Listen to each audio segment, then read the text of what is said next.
Hello everybody, today we're going to be showing you how my mom makes our granola.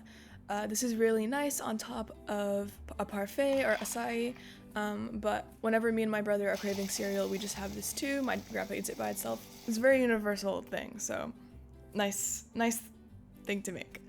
So first you're going to, not finely chop, but you're going to just blend a little bit of almonds and then make sure they're a little bit crunchy still. And you're going to add 3 cups of oats to that in a bowl. Then you're going to place it in the same bowl in the oven at 300 degrees Fahrenheit for 15 minutes, but make sure to stir it every 5 minutes. So don't just leave it in there. But, in the moments when you're waiting for the 5 minutes to be up, this was when my mom makes the liquid portions with honey, melted coconut oil, make sure it's melted, cinnamon, and alcohol-free vanilla extract. And then she's going to mix that up.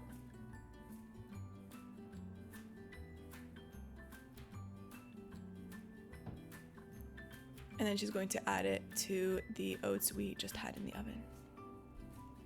So mix that all up as well.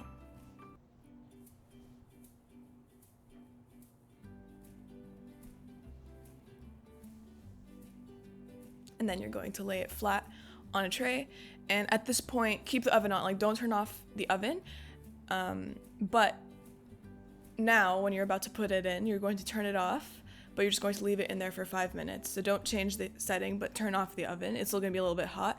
You're going to do this so that it doesn't burn, but that's it. It's super simple, super quick to make, and we hope you guys enjoy this granola and use it in all of the different ways we do.